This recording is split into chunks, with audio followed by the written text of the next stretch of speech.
Keeping with our commitment to keep you informed during Decision 2024, 12 News is taking a look at the District 5 congressional race. Now, District 5 covers Gilbert, Queen Creek, Southern and Eastern Chandler, and Eastern Mesa. We've reached out to the Republican incumbent in this district, Andy Biggs, and we're working to schedule an interview with him, so we hope to have that for you very soon. But joining us right now is the Democratic candidate running in District 5, Katrina Schaffner. Katrina, it's great to have you here. Thanks for having me. I find it interesting. You're originally from Chicago, moved here to Arizona 6 years ago. So you've made Arizona home primarily because it's more affordable to live. And that's actually one of your passion points when running. Tell us more about how you would create more affordable housing. Yeah, absolutely.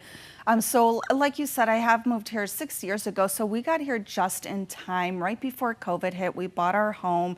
So interest rates were still low and the home was still accessible and affordable to us.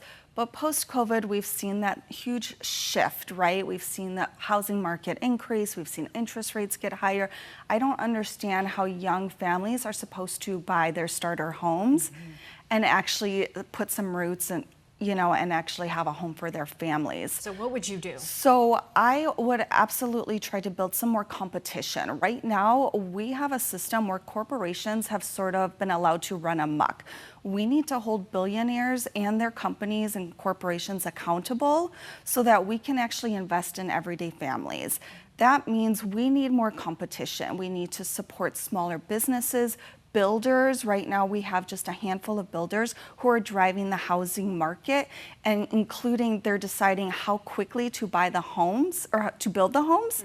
So they are driving that cost. We need that competition so we can bring those prices down, and that's one of the bigger points. What about when it comes to education? I mean, U.S. News and World Reports ranked Arizona as 45th in the nation. What would you do about education?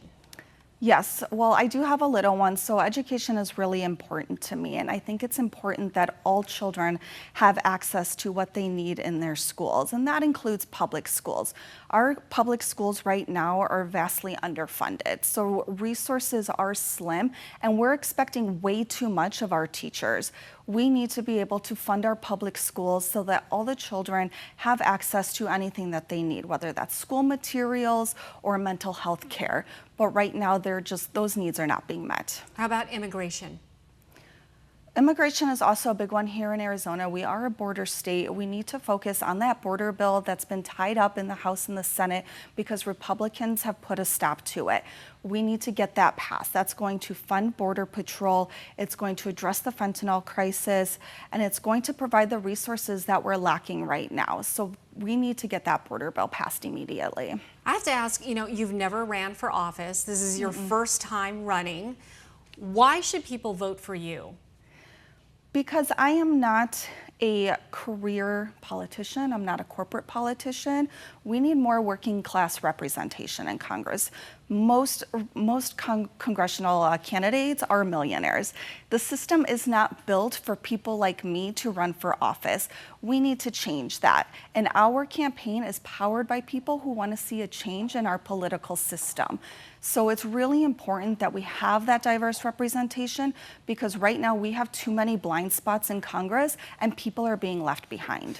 All right, Katrina, we thank you so much for your time. Staying with our commitment to keep you informed during Decision 2024, we've invited every candidate for federal office into our 12 News studios. Today we're taking a look at Congressional District 5, which covers Gilbert, Queen Creek, parts of Chandler, and East Mesa. It's seen as one of the most conservative districts in our state. We interviewed Democratic candidate Katrina Schaffner last month, and today we're talking to the Republican incumbent, Congressman Andy Biggs. Congressman, thank you for being here. I appreciate it. You've been in Congress since 2016. Let's start with the border. I know you've had a lot of discussion about the border since that time. If there could be an Andy Biggs border bill that would pass, what would be the main points of that bill? It would probably look a lot like H.R. 2, which at one time or another, I introduced every one of those pieces of legislation. They got kind of put together, and that would include things like taking care of the Flores decision, taking care of Title 42, to making sure that MPP, which is the Remain in Mexico policy, could be advanced. We'd probably actually add some additional things in there. You have to incentivize the nations that won't allow us to return people to their nations. We have to incentivize that, so you have to figure out how you do that carefully. But the wall would continue to go up. You would also have all of the infrastructure, Troy, that stopped. I mean, so when you find out that maybe a third of the operable or what should be functional cameras and technology on the border, they're not even functioning, Troy. Yeah. So you have to make sure those are functioning too. Make sure you got agents in place. Making sure you're taking care of the agents. So what about, and it's been argued the exact number, we can just call it millions. What about the millions of people who are here now who came across the border illegally? What would you do with them? Well, I'd start with the people that have already had a due process, and they would have to be removed. So what I'm talking about is literally 1.5 million plus individuals went to had their case go to court. They were ordered to be removed from the United States. They should be removed from the United States. They've had due process. So how would you do that, Congressman? You know, that sounds like a massive undertaking. Would you put that on local police? Would there be a new federal agency? And then you'd have to have judges too, right? I mean, you'd have to have people saying, yeah, this is the person, and now you have to go.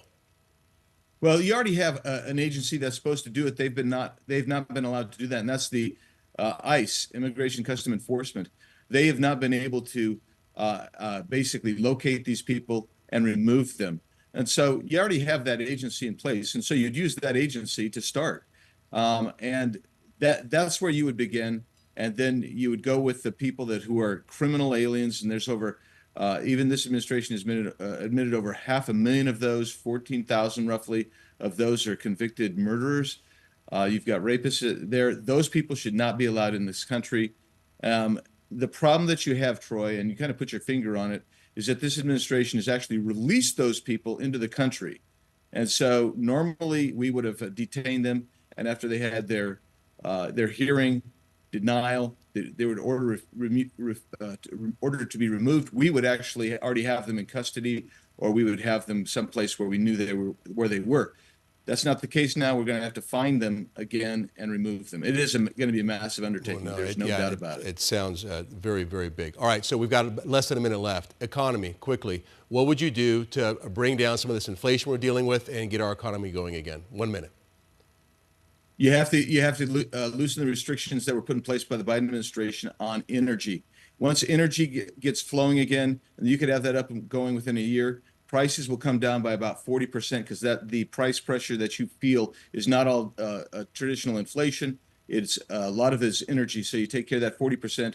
And then Congress has got to get its act together on spending and actually quit spending so much. We have a $2.5 trillion a year structural deficit, Troy. That's not a cyclical deficit. That's structural. You have to bring that down. And you do that by regulatory relief. You do it by bureaucratic contraction. And you also do it by making sure that your economy is flowing so it provides the tax revenue that you need. All right, Andy Biggs, Congressman, thank you for joining us now, and good luck to you on Tuesday. We'll talk to you again soon. Thanks again.